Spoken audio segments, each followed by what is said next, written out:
Hi, Glenn, and welcome to my YouTube series, Ask the Experts. Really happy that you want to be here on my show today and talk about something that I think many in the ACT community perhaps doesn't know that much about, or perhaps like a little bit like super important, but very forgotten branch of the whole ACT community that you will get a chance to talk about in a minute. Um, for those in our audience who doesn't know you, your name is Glenn Callaghan, and you are currently a professor at San Jose State University in California. Yep. And you specialize in a part of ACT called interpersonal behavior therapy that you get a chance to talk about in a minute. But Glenn, for those of you in the audience who might not know you, would you give a short introduction to yourself and also how you found your way into the whole ACTS ACBS community? Sure. Thank you. And thanks for asking me to be part of this. Um, in terms of ACBS, I'm trying to think of the shortest way to say this. So I went to graduate school at the University of Nevada, Reno in 1992, I think. And so that's the year after the Fat Book was published. I joined Bill Follett's lab, who's an amazing human being, and largely for the focus that he had on research and clinical significance. And he was trained by Bob Kohlenberg at the University of Washington as one of Bob's very first FAP, functional analytic psychotherapy students. So I was in Bill's lab, and this is at the time when Steve Hayes then is really starting to build ACT, and it had just gone from comprehensive distancing to ACT, and so the faculty were very interested, as were Steve's students, and Steve was very open with sharing these ideas and inviting us to workshops. And so I'd been to a couple of workshops. I had dear friends. Robin Walser is a dear friend of mine, um, who was also a graduate student at the time, and so she and I would talk about what I was learning in FAP, and she was learning in ACT, and I was learning in ACT through talking to Kelly Wilson, who's wonderful and would teach me so much about this. And this is all before ACBS became a thing. But this is all going on while DBT is rising. And so Steve and others would organize these conferences where people would come together and talk about these, what eventually be called the third wave behavioral therapies. Super interested in all of them. I was deeply drawn to DBT because of Marsha Linehan's interest in Buddhism, and I have a lifelong interest in Buddhism and Taoism, and then very, very interested, and honestly was really drawn to being at Reno, not just to be with Bill, but with this idea that thoughts are behaviors. This was mind blowing to me at the time. And so studying all of this stuff for 5 years at Nevada, very quickly I realized that not only was Bill the person I was going to work with because he's just such a wonderful person, but that what I really thought was that human suffering, and this is how I talk about it now, I don't know that I would have said it this way then, but that human suffering lives between people, not just within ourselves. And it does, of course, happen there. Um, and I think, a contextual behavior understanding is, of course, it's in the context, but it isn't just that I want to understand how people suffer with their thoughts and feelings, as do I, suffer that way, but also how does that get expressed and how does that happen between people? And so as I dug into FAP, and FAP was brand new, we, because of who Bill is, and I think because what I'm drawn to, just wanted to science the heck out of it. And I had learned, a lot about behavior analysis, got the opportunity to be trained by Linda Hayes, as well as Steve Hayes, and just really opened my eyes to like how you could specify the heck out of everything in the service of helping us figure out how to effectively um, ease client distress. And so it wasn't just a game of engineering, but more just this passion of like unpacking the incredible complexity of human relationships to help people become more effective, connected, however we want to talk about it. And so that just built this whole career of research of looking at the mechanisms of change there, contrasting those with other mechanisms, and then looking at how could we create a, a, an approach to conceptualization or a way of classifying behavior that would allow people to still recognize every client is different. And we don't need to categorize them, but to focus on which behaviors do we think we want to target and help with the client. And so yeah, this is a sort of a whole career of that. That's how I came to it anyway. And then the ACBS community, when it opened, um, we had just started a family, and my wife, Dr. Jennifer Gregg, best friend, amazing human, has been involved with that the whole time from the get-go.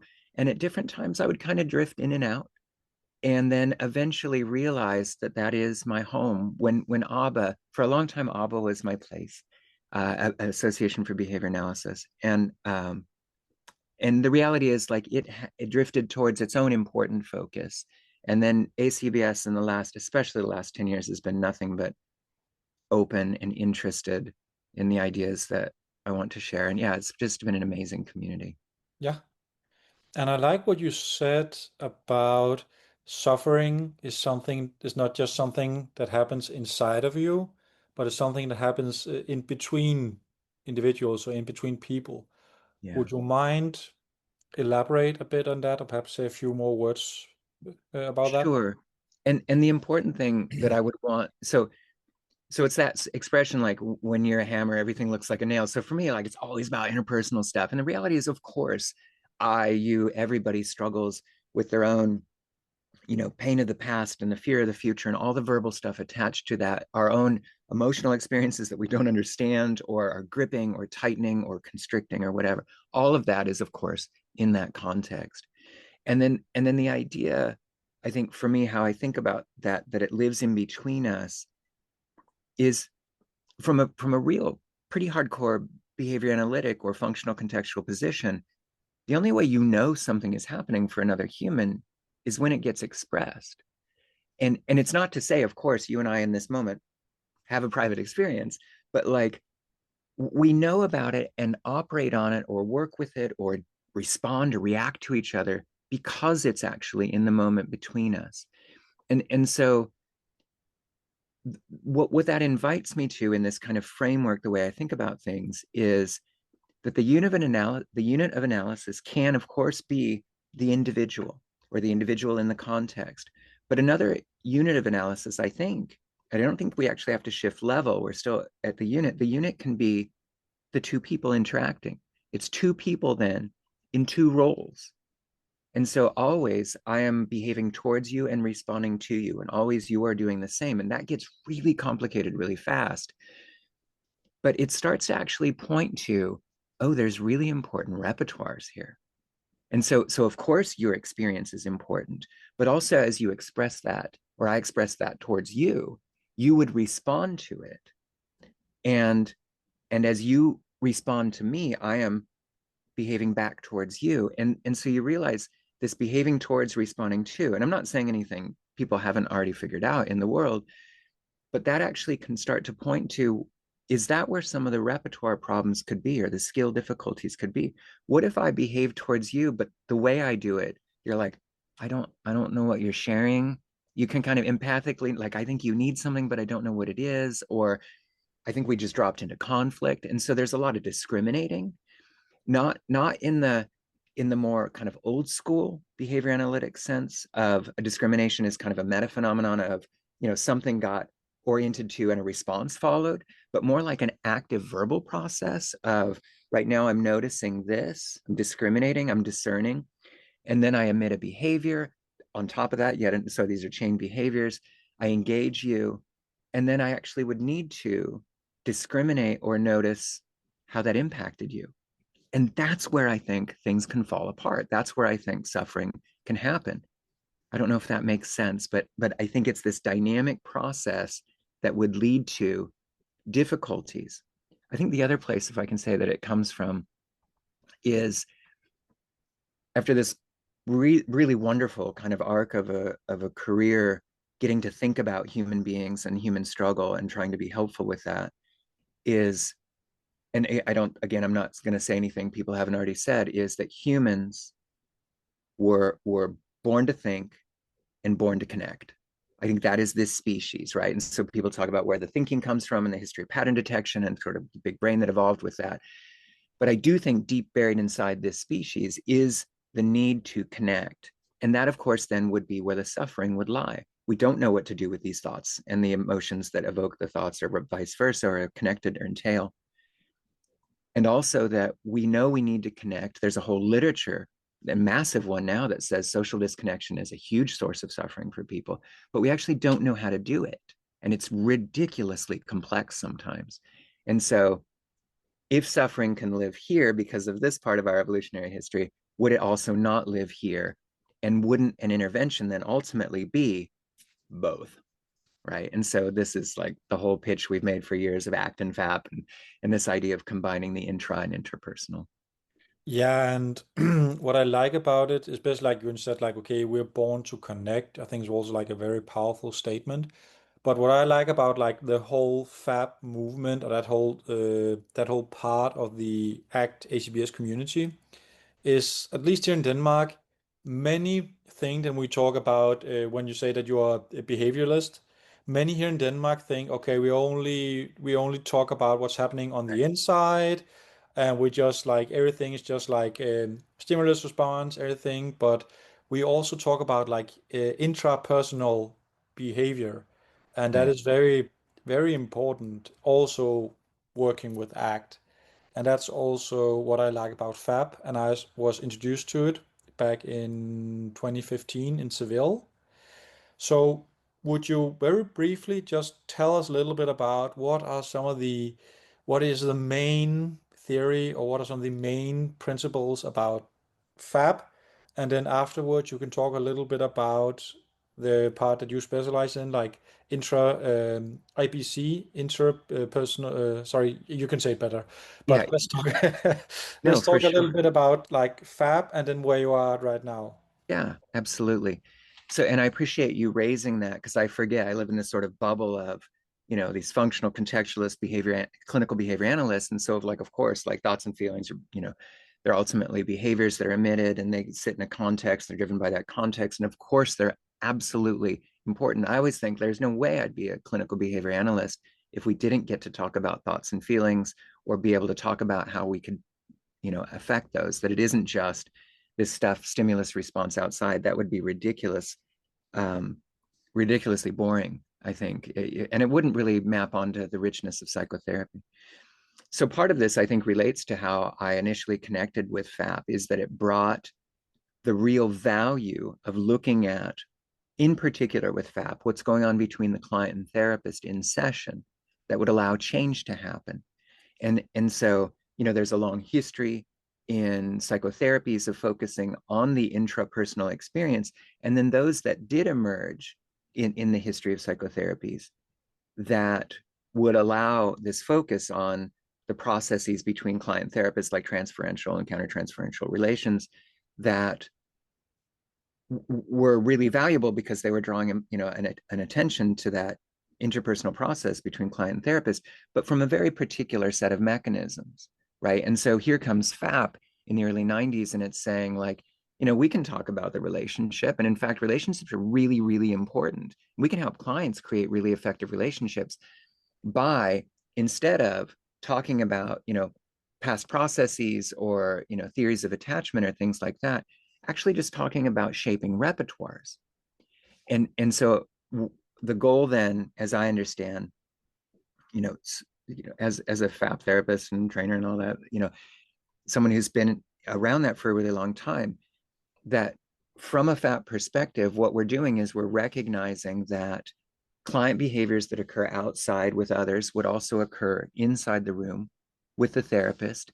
They're evoked not metaphorically, not transferentially. They're evoked because there are properties, both verbal and physical, of a therapist that will evoke a response from a client. And some of those can be, verbal around, um, the therapist suggesting, I might need to move our session, and the client now is in this uncertain space, and here's how they're gonna respond to uncertainty to another human being. And so there are absolutely opportunities to talk about, can we notice our uncertainty, kind of become open to that in the present, decide how we want to move with our values. And that's one way to work with that. And the other is actually on how that gets expressed in the moment and to share the impact that that has on us with compassion and to differentially reinforce something possibly more effective in the service of moving it outside, right, to their community. So FAP with that agenda of identifying problematic behaviors that occur in session in the service of shaping a more effective behavior using the therapeutic relationship. And what that means is the social reinforcement, the verbal reinforcement that comes from the therapist towards the client in those moments to create more effective repertoires.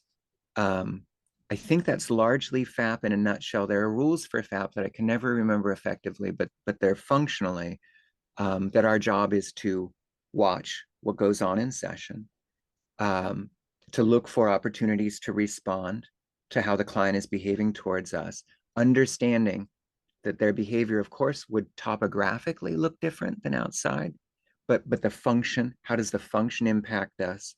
And then to respond to those problem behaviors in the service of trying to reinforce something more effective.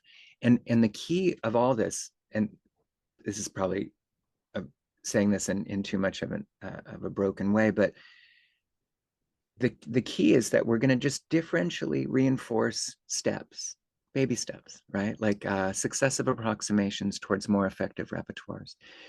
Part of FAP can be helping the client understand what's going on, almost like their own behavior analysis.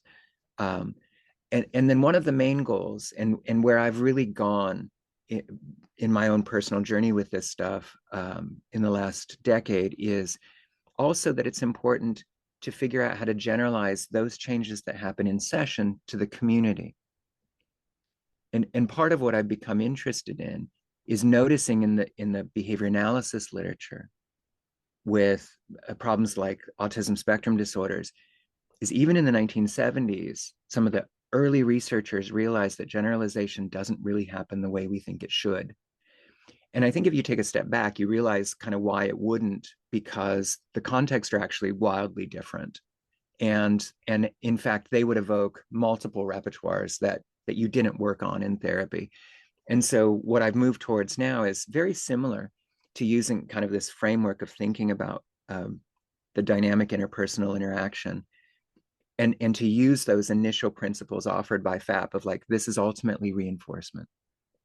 We're just trying to shape something more effective, these complex skill sets, is that is one half of the process. The other half is extending the behavior into the community. It actually isn't hoping for generalization. That can happen, and it's great when it does because that's a really natural, easy process.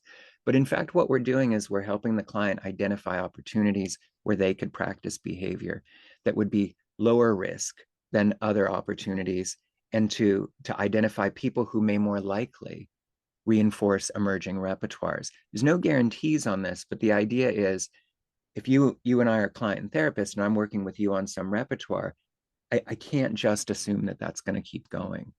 And depending on who you do that with, they might punish the heck out of it. That's how systems work. Yeah.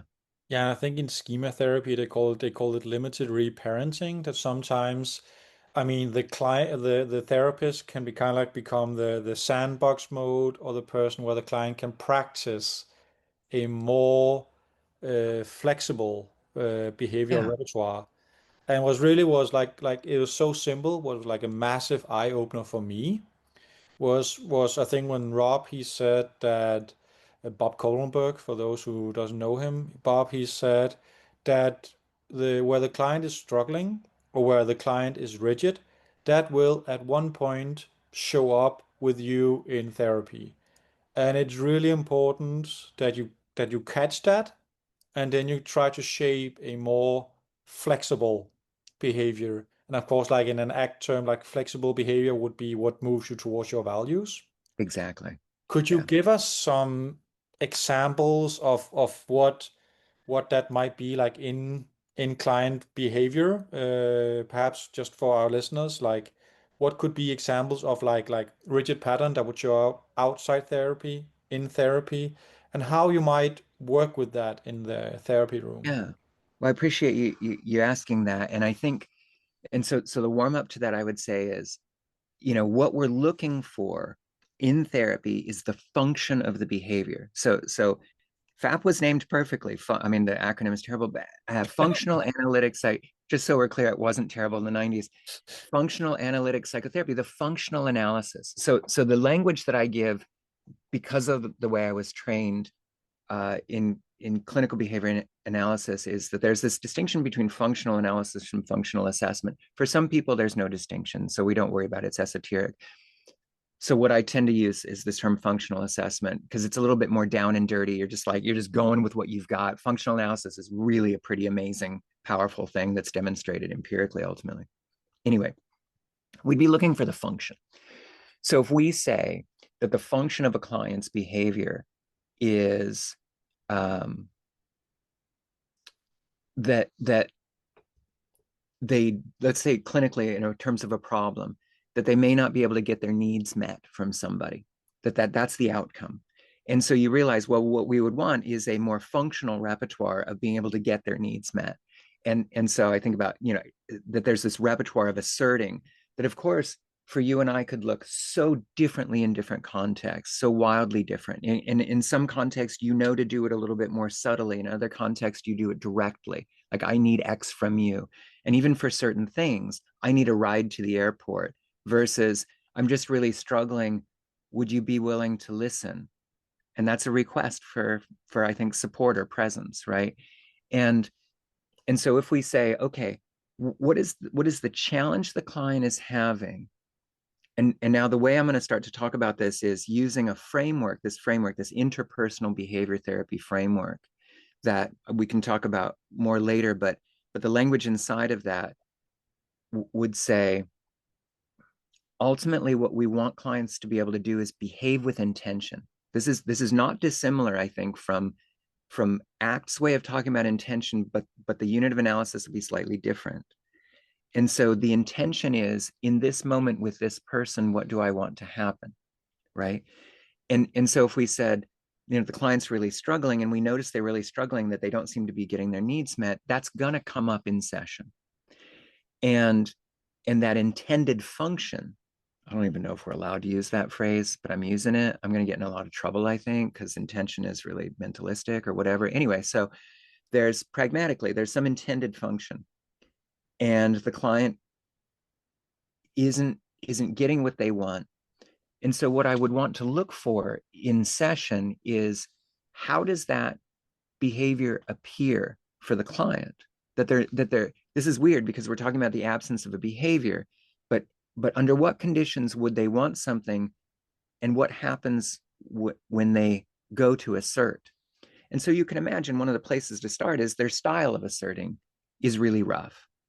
And so, and I'm hoping this speaks to your question about how this stuff shows up, because the answer is it can show up every way you could imagine. Some clients may ask so aggressively that we can understand what they're asking for, but we don't want to give it to them. It's really off-putting.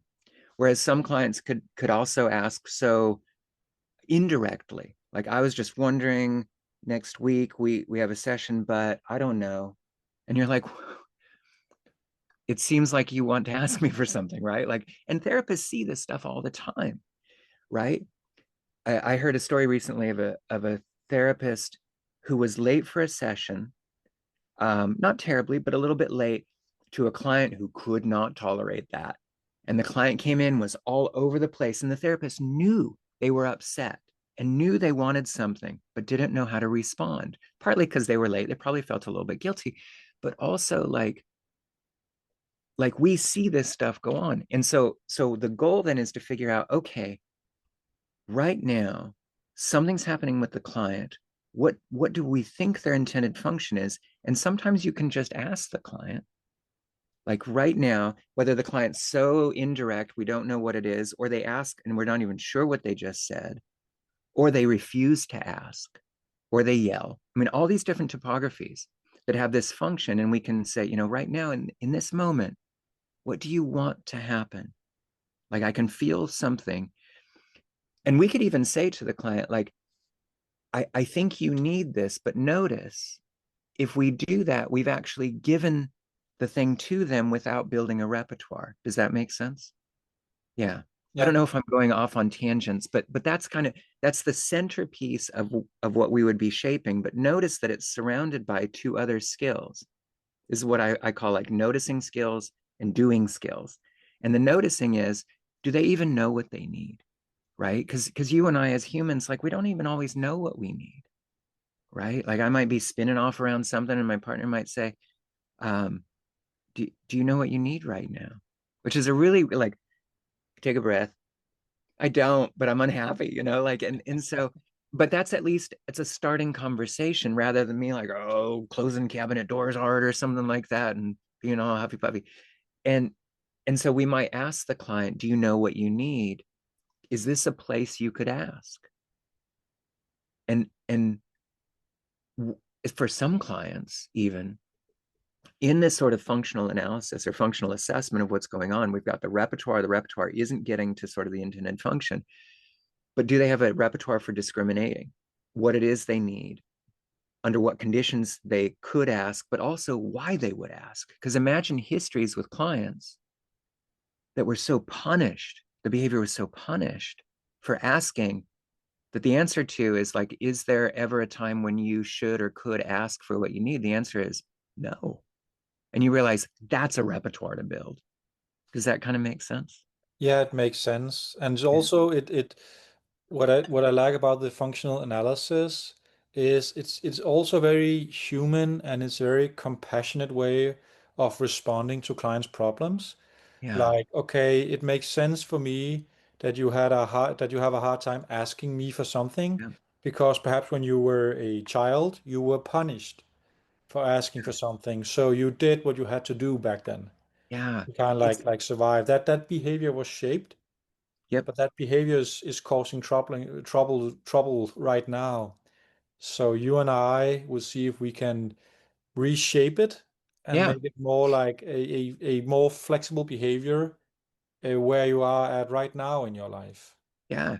And so I love that you said that. Like, to me, like I'm so died sort of set in this behavioral frame, but like it feels like the most compassionate stance to me to say, like, of course you do that. How would you not do that? The history built that. I would do the same thing if I had that history. Yeah, And there's no blame, there's none of that, and instead just more of an opportunity. Like, what if we tried something else? Like, what if you, and I know you're really uncomfortable, but what if you asked me just for a tiny piece of that?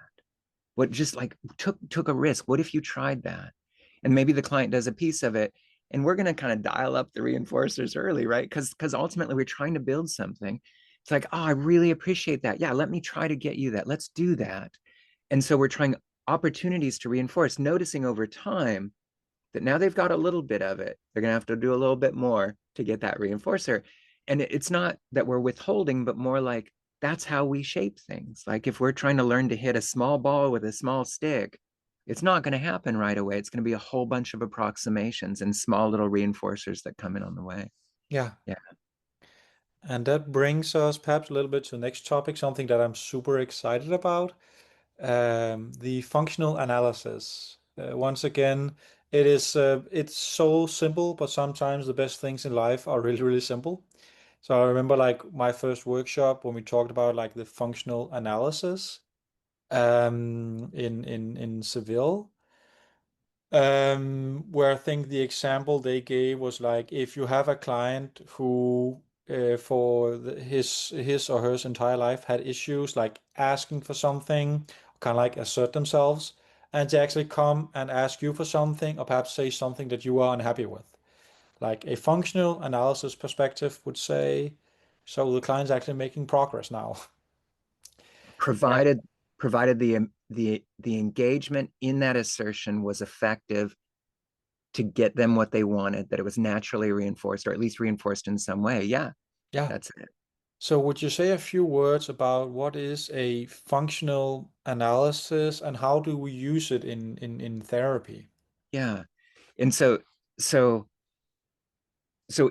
it's everything. It is the center of everything, in my opinion. So the functional analysis, like you said, is very simple. It just says there's some thing that the organism is doing. It's feeling, it's thinking, and sharing those thoughts. It is behaving, it's asking, it's engaging conflict, it's expressing emotion, any of these things. There's some behavior that's going on that occurs in the context of some things, right? So we can call them antecedent conditions. We can call them, like for me, the word I use the most is context. We can call them cues if we want, but in certain situations, this behavior occurs, and when it's followed by something, and this is where the language gets a little dicey, something appetitive. And so we want to say, like, well, something they like, well, like is difficult because we don't know if they like it, but what we know is they'll work for it. Right. And so, like, in some ways, I think like works, but I don't think we tend to use that word, but something that particular individual, Doug, like they liked it. The function of that consequence was that they keep doing the thing again for it. Right. So appetitive. What's appetitive? So this is where function starts to kind of blow up in this really cool way. Function then is not only about that the behavior in this context works to get this consequence, but that the consequence is defined functionally as well. So what functions as a reinforcer for you may not function that way for me. I'll work for all kinds of social attention. I kind of wish I didn't, but I do. And other people, you shine the social spotlight, the attention spotlight on them, and they panic, right? And so it's sort of like, I think like anyone who raises their hand, I'm going to like celebrate that. That's amazing that you said that. And then I find in my class or something, I find that this person that I just did that with, which I gave the reinforcer, turns out punished or decreased the rate of responding. So it wasn't a reinforcer, right? So in this context, this behavior occurred, was followed by this consequence, which shut that behavior down, even though what I thought was my intention was to reinforce it. And so function really is simply what works. Like that's all it is. And so how does the behavior work? The challenge, I think, for us as humans really does lie with what we intend or what we think it should be, right? And so a client shares a feeling. So this has happened to me clinically. Client shares an experience, and I have a natural response of sadness or compassion to the story. That feels like I'm connecting with what they're experiencing. I would assume that's kind of an empathic joining in a therapy sense, but the client does not read it that way. And they read it as that stimulus that I'm presenting, that face, is pity or shame or something. And they get upset. And you realize, like, what I was thinking I was showing did not function this way. Now, what's wild then in that example is we are in the middle of an interpersonal interaction now, right? They're reacting to what I just actually evoked unintentionally, but evoked. And now the question is, do I double down on that's not what I meant to have happen, or they should respond to what was intended, but more, do we say, okay, in this moment, you're having a really strong response. I can see it. Would you be willing to share that? And so we can pivot to something different because the function of whatever it was that I brought, what it did was evoke or bring about a particular response, whether I wanted it to or not. That's how it functioned. I don't know if this is tracking, but basically it is that unbelievably simple equation: antecedents, behaviors, and consequences. Under certain conditions, some context or behavior occurs, it's followed by something. And then what we say behavior analytically is if it's followed by something that functions as a reinforcer, the behavior will keep occurring, whether we think it should or not. If it's followed by something that's aversive, the behavior will more likely decrease, at least in the presence of that contextual cue, right? I think this is the gateway to me, and hopefully I'm not saying this in a way that minimizes the unbelievable value of ACT. But what ACT was able to do was to say, like, so much of our behavior is just under aversive control. That when something happens that not necessarily is appetitive, but takes away something aversive, we're going to do it again, right? Yeah. So that positive negative thing And so much of our behavior and human suffering is simply functionally under aversive control, and especially around private events like thoughts and feelings. And so then I think in the same way, we would look at, this person is struggling with sharing, something they need.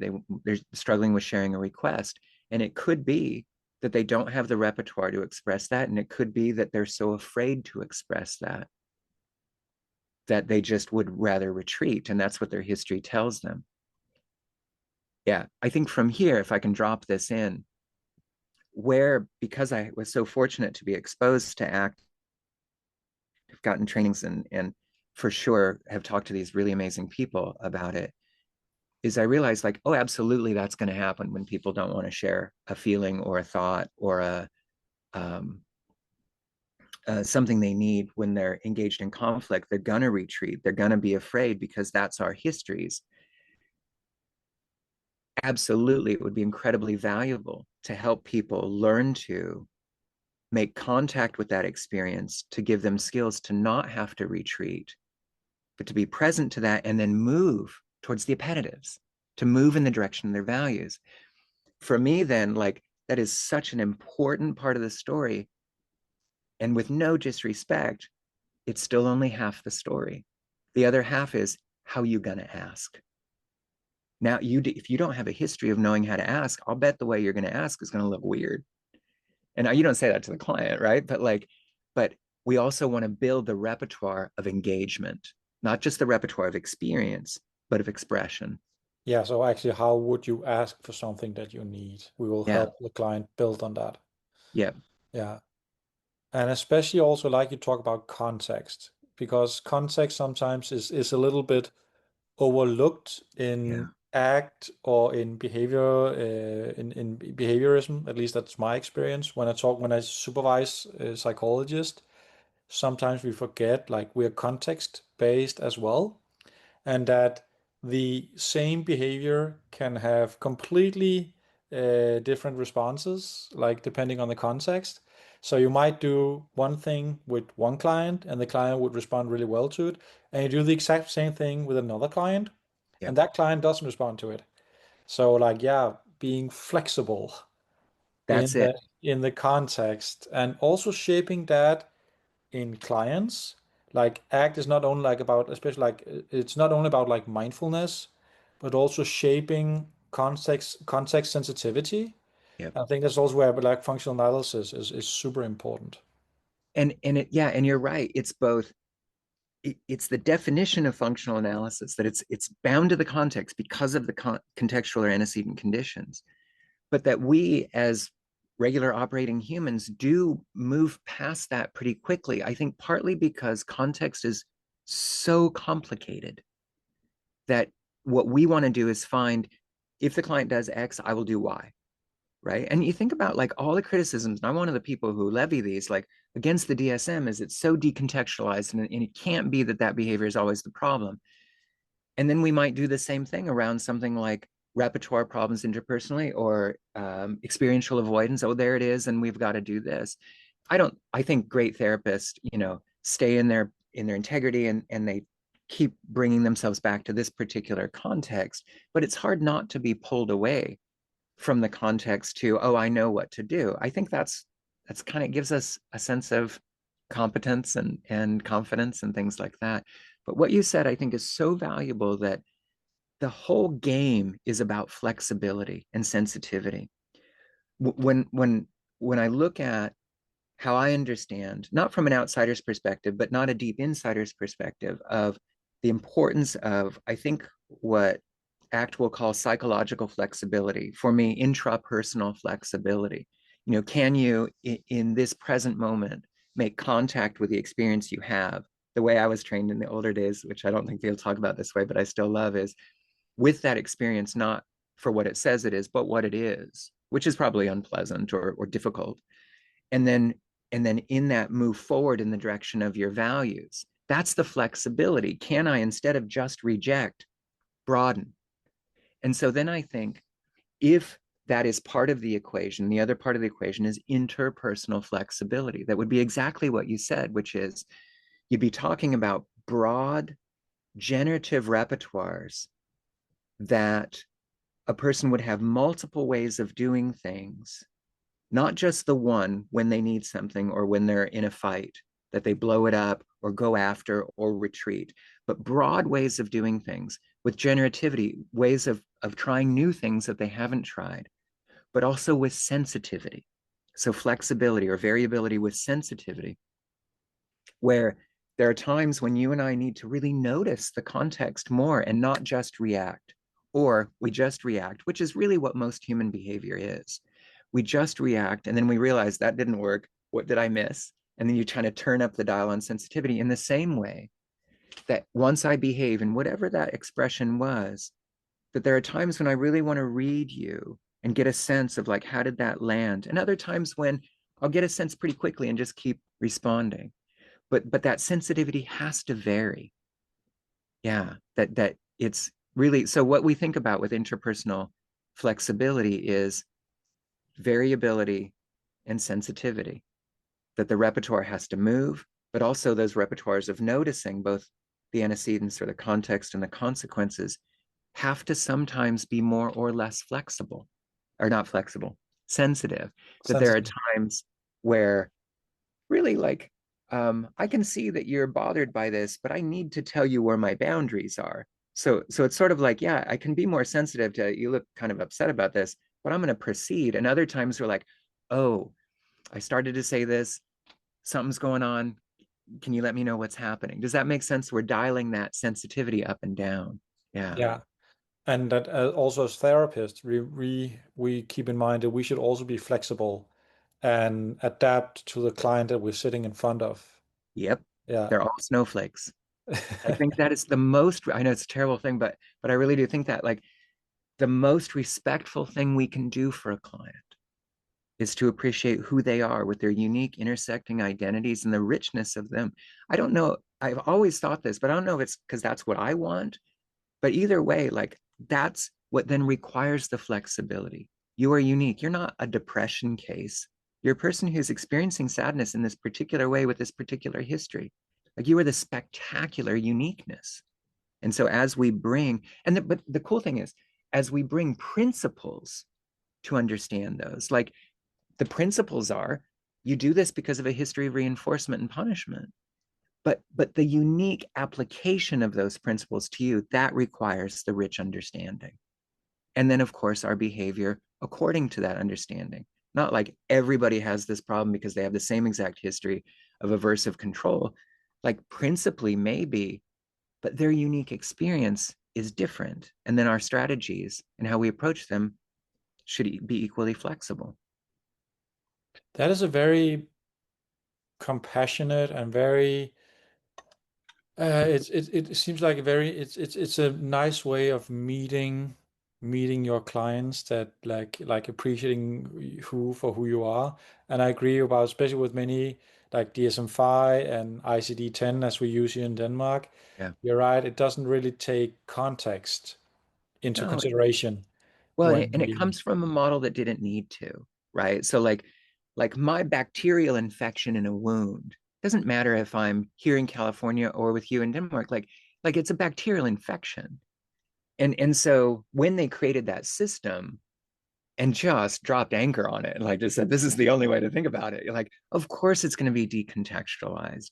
I mean, the nice thing is we can say, like, it's useful to recognize straight up sadness might be different than sadness related to trauma responding. Like, okay, thanks for that. But I need to contextualize that for this client. Absolutely. yeah. Yeah. Yeah, I what I would say too, and I don't know if this is useful, is but I've learned to really appreciate that like me saying they're all snowflakes and we have to create this is there's our fancy language of an ideographic dynamic case conceptualization. Like it's unique to each person. It's going to change as we interact with them. It's going to change as they interact with their world. As we do therapy, that conceptualization gets modified. Like I really believe this. I say it like it's not a thing. The reality is it's a lot of work. Wouldn't it be great if it was just a bacterial infection? Wouldn't it be great if it was just the depression? And we could just like, well, go do these 5 things. That'll fix the depression. I don't think that maps on to psychology, but like that would be so much easier than like well, let's really appreciate the history of this client and the function of this behavior. It turns out this behavior in this context functions this way, and over here it functions different. Like, oh, but my thinking is our job, if we're really going to be in the field, our job is to show up to the complexity, not to pretend it's not there because it makes us uncomfortable, and to bring principles that allow us, like, they're the same keys every time. Like, okay, in this context, here's how it's functioning. How can we get the client to behave differently? I think now we got to move to the next context and figure this one out. Yeah, but I do think that that's the way to appreciate humanity. Also It's appreciate the complexity. When usually when my clients they ask like, "Can you just tell me what to do?" I was like, yeah, well, if I just could tell you what to do and I didn't need to get to know you and understand you, then you wouldn't need, then you didn't need to come in here today. I could just send you an email about what to do. But this is right. this is this is what we do. I get to know you and we find out what is helpful to you. Yeah, Mm. and of course they want that solution. I would too. And you'll see this in the interpersonal process, right? So, like, if you're the client and I'm the therapist and we're working on something, and let's say it's you expressing an emotion, it could be you asking for a need or whatever, and I respond like, oh, I really get this from you, like I really understand your experience and I so appreciate you sharing this. It lets me see you in a much richer way. I want to hear more, tell me more. And so I'm trying to, you can imagine, like, maybe in that situation, help develop this emotional expression repertoire, right? And I'm trying to reinforce it. And what you're attending to sometimes then as the client is how you did that with me. And so you're going to go try it outside with someone else and you'll come back and say, I did it just like I did with you, but they didn't respond like you did. And you realize, like, oh, that was a setup. It wasn't supposed to be a setup, but of course they responded differently. And of course it didn't work exactly the same because it wasn't that you did X again. The whole idea, actually, to help clients understand is for you to notice, what do you want to have happen, try something and see if it happened, and as it isn't, to keep adjusting, right? But of course we're looking for that more simple solution. I'm no different. I would prefer it, but I am certain it is not what works with clients, and I'm pretty certain it doesn't work for me in my life either. It's got to constantly be noticing with some degree of sensitivity, sometimes adjusting, trying things, and seeing if it aligns with intention. Sometimes we don't even know what our intention is, but yeah, Yeah. And Glenn, we are just about coming up to our hour here together, and I also want for our listeners to get a chance to get to know you a little bit personal. I always do this at the end of my talks. yeah. So the first question would be, what are one of the biggest obstacles that you ever had to overcome? And you can choose if you want like professional as a therapist or personally. I can give an example of it. Like one of the biggest obstacles I had to overcome as a therapist when I was new to ACT or learning ACT, I was just really into the metaphors, the diffusion exercises, and all the exercises, and I completely forgot like, well, there's such a thing as the therapeutic relationship, and I kind of like had to relearn all of that, and now I'm kind of like, yeah, the power is in the relationship with the client. That's also why Yeah, I think this is so interesting. This is like one yeah. of the biggest obstacles I had to overcome. Mm-hmm. What would one of the biggest obstacles be for you? Yeah, it's interesting. Before your example, like, what occurs to me, like the biggest obstacle I had to overcome personally, um, was being diagnosed with cancer and then treated. And it just changed how I saw the world. It changed then how I actually responded to the world for a little while. Um, and was was a whole process of me coming to understand that death isn't personal. This is a particular cancer that had a bad prognosis, but knock on wood, good. And I'm not in threat of that anymore. This is more than 5 years ago. And then realizing that my own coming to terms with it was not only an intrapersonal experience, but a deeply interpersonal experience. How I reacted to that, how I responded, how I showed up to people shifted largely in really cool ways, but occasionally in ways that had me behaving in a way with others that wasn't exactly who I was, where I'm like, I'm not interested in um, this kind of level of engagement or this kind of process. Sort of like I don't have time for that, if that makes any sense. This is a brief mindset, but it lasted for, a good 4 to 6 months, and realizing like what I have to do is just to continue to show up as a person who's genuinely interested.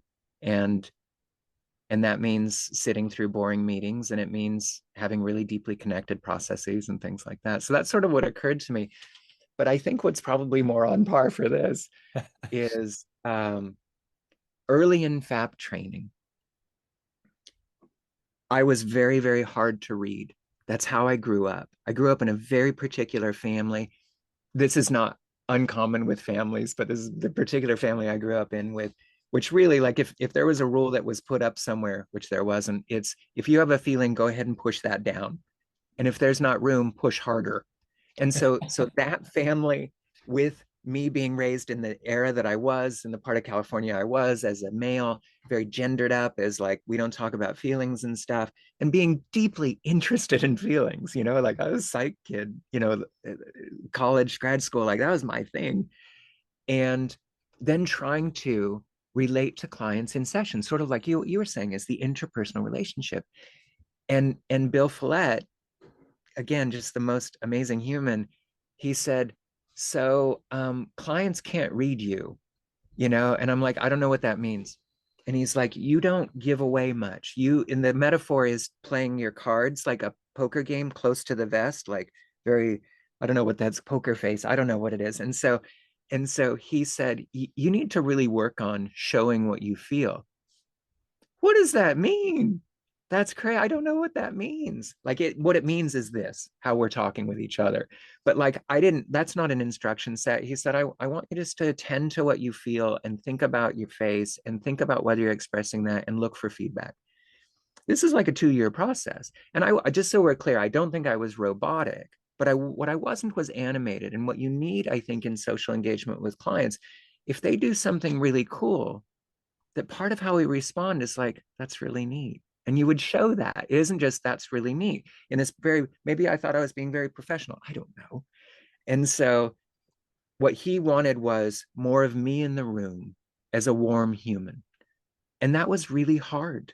Not because I didn't think I had it, because I do think that's under there. Like there's this Buddhist idea that sometimes the love that we have, simply we just need to clear the space for it to naturally emerge. And I love this idea. And I think it's actually true for a lot of us. And what was on top of that was how I'm supposed to present to the world, or I'm supposed to be a therapist or something. And it took a while to realize, like, if you want to lean into a client and help them understand that what they're sharing with you matters, you lean in with a lot. And it isn't just what you're saying matters, right? Like I think that can land. How you say it is going to be really important. um, but that you would express that kind of as a person. And some people, like I know you got the chance to interview Robin Walser. Like you just know how she feels about you when you're across from her. Like she just radiates that. And some of us have to work on that. And it's actually quite a bit of work. So in terms of overcome, I think professionally, that would be one of the things. Yeah. That definitely resonates with me, also where I grew up. Like, yeah, we don't really talk about feelings. Um, but that perhaps also brings me to my next question. So, what is one piece of advice that you would give to your younger self? Yeah. Professionally or like You life? you you you decide. Um, the life one will make me cry. Because my son also, like 5 years after I had mine, my son had leukemia. Oh, I'm And sorry to hear and that. and knock on wood, he's good. And I know you drop these words and the whole air goes out of the room. It's like, what are you supposed to say to this stuff? But what I would say, because I've thought a lot about this, what I would go back and say to that younger self is, it's okay, it works out. Like, just know that. Because the problem is when those things occurred, this is how I am. Like, whatever's right in front of me is what I attend to. Some people are so good at seeing the distance. I've never been good at that. There's pros and cons to it. I try to embrace the pros. But so when that happens, you're like, this is the end of the world. This is terrible. This, yeah. And again, my son is alive and thriving and knock on wood and all of that. But it was brutal. And I didn't know how there could be a back end without him. And so that advice, and in some ways I'd say that, like anybody, hopefully they could go to that younger self and say, you're okay, it's going to work out. I think professionally it's probably similar. It's been a rocky path for me to come to this IBT framework and to feel like I'm in a community and still also be connected to these people who do FAP, who I admire so much, but I don't see it the exact same way of some of the versions of that therapy. um, and so I think I would want to say to that younger academic self, it's okay, you'll land. It's okay. Um, to fade that, which I didn't for a long time. And then I think in the therapy way, if this is related to like what I would tell a developing therapist or something, is recognize that you are both never as powerful as you want to be and wish you were. That you will never be able to say the thing that will take away their pain or prevent them from doing something really harmful. You'll never have that level of power, but you are more powerful than you will ever imagine with humans in what you bring, in your genuine interest, in your compassion, in your caring. That you will bring more than you can imagine. And I think it took me a long time to understand that this is like when they say, Yalom, I think in one of his books, it's the relationship that heals. So many of us think this. And there's this mounting evidence that like the micro skills are important in what we do in therapy, in the rapport, whatever that is. And so then I think like we know that the therapeutic relationship matters. And in fact, and power is probably not the right word, but just in terms of what we can bring and our value is actually just being so interested and invested and caring and present, that I think that is a gift that some people just don't even get much in their life. But it's not because we'll have the kick-ass understanding, which is totally like where I live intellectually, is we'll get the great conceptualization or the one thing we would say or the magic trick we would do. Like, it's never going to be that. Those matter. Skills matter and thinking matters as a therapist, but it's really that presence that I think, if you're willing to show up with genuine interest and caring in as much as you can given your own history, I think that's I think I would tell my younger self, like, remember that. Yeah. One of my favorite quotes, and unfortunately it's not mine, but I tell that to many of the therapists that I talk to. What clients will respond to the most is not how well you do act. What they will respond to the most is your humanity. Yeah. Is that Kelly or Robin? That sounds like them. Actually, it's Dara. Oh, that's awesome. She's amazing. Yeah, Yeah, yeah. I believe So, that's Dara. Yeah, yeah, that's yeah. so cool. So that's one of my favorite quotes, and I think like that's also like a little bit what you're saying is very powerful. Like skills are important, but Yeah. don't forget your humanity and just be present with the client. Yeah. Sometimes that can be so powerful. So powerful. What's interesting, can I add to this? Because I don't want to Yeah. ruin it, because I think this is really cool. It's that is the floor on which we stand. And then I do think this is so inside of me, is like, and then you bring some functional assessment and you start working on repertoires, like I think because I do like I love watching Carl Rogers, the old videos, and he brought so much present and so much kindness. And I always think like, it's beautiful, it's not enough. Like you gotta hope they're gonna get it on their own. Like, what if we got in there and said, hey, what if you tried to make room for that feeling? What I got some ideas for that. What if I give you a couple of tools? Do you want them? Or right now I see where you're at. and this is really hard. Would you be willing to ask me for what you need in this moment? Would you try it? And I think you sprinkle that in and it's just gold. Yeah, cool. Yeah. So, Glenn, thank you so much for being a guest here on my little YouTube channel. I will link to you in the description where people can read more about you and also any books that you or trainings you might have coming up Well, if thank they you. would be interested in that. And then thank you so much once again for being on the show and have a fantastic day. You too. Thank you so much for asking me to talk. It was really nice talking with you. Oh, thank you so much.